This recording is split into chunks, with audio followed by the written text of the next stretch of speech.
എല്ലാവർക്കും എൻ്റെ വീഡിയോയിലേക്ക് സ്വാഗതം. ഇന്ന് നമ്മൾക്ക് ചക്ക വരട്ടിയതുകൊണ്ട് കുറച്ച് കുമ്പിളുണ്ടാക്കാം. അതിനായിട്ട് ഞാൻ വറുത്ത റവ 1/2 കിലോയാണ് എടുത്തിട്ടുള്ളത്. അത് നമുക്കിതിലേക്ക് ഇട്ട് കൊടുക്കാം.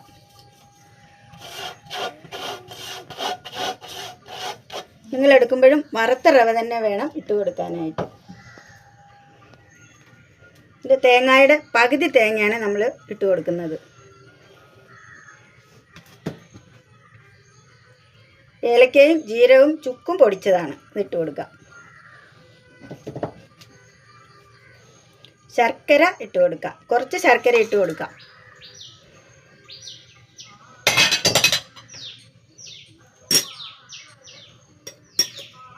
കുറച്ച് ഉപ്പിട്ട് കൊടുക്കാം.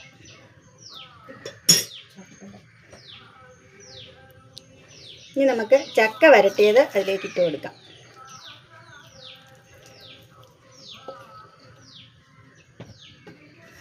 ഇനി ഇത് നന്നായിട്ടൊന്ന് കുഴച്ചെടുക്കാം.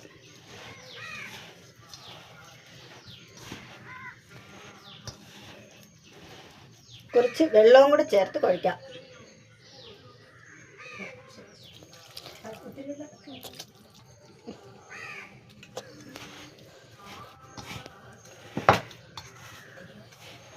നാടൻ ശർക്കര ആയതുകൊണ്ടാണ് നമ്മൾ ഉരുക്കാതെ എടുത്തിട്ടുള്ളത്. അല്ലാത്ത ശർക്കരയാണെങ്കിൽ നമ്മൾ ഉരുക്കി തന്നെ ഇതിനകത്ത് ചേർത്ത് കൊടുക്കണം.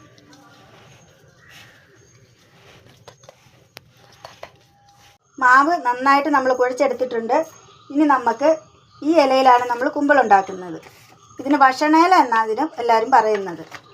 ഇത് നമുക്കൊന്ന് കുമ്പിൾ കൂട്ടാം.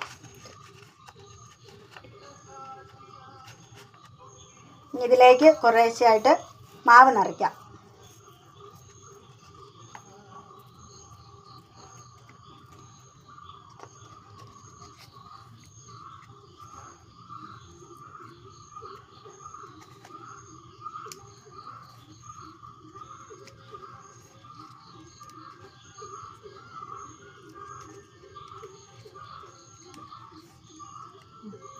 ഇങ്ങനെ ഓരോന്നായിട്ട് നമുക്ക് അടുക്കി വെക്കാം.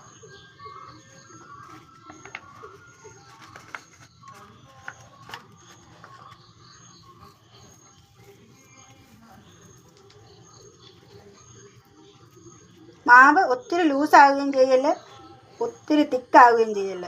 ഈ പരുവത്തിന് വേണം നമ്മൾ മാവ് എടുക്കാനായിട്ട്. ഇങ്ങനെ ഓരോന്നോരോന്ന് നമുക്ക് അടുക്കി വെക്കാം.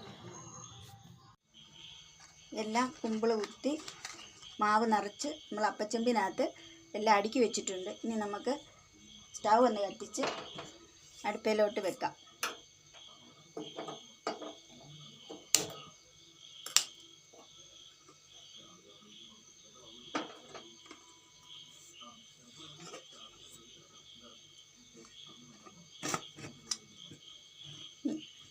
അപ്പച്ചെമ്പിലിരുന്ന് ഇതൊന്ന് വെന്ത് വരട്ടെ. കുമ്പിളപ്പം നന്നായിട്ട് വെന്തിട്ടുണ്ട്. നല്ല ആവിയൊക്കെ വന്നു. കുമ്പിളപ്പം നന്നായിട്ട് വെന്തിട്ടുണ്ട്. കുമ്പിളപ്പം നമ്മൾ പാത്രത്തിലേക്ക് മാറ്റിയിട്ടുണ്ട്.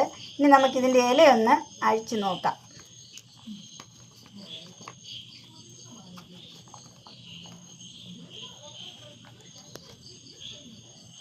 കണ്ടോ, നന്നായിട്ട് വെന്തിട്ടുണ്ട്.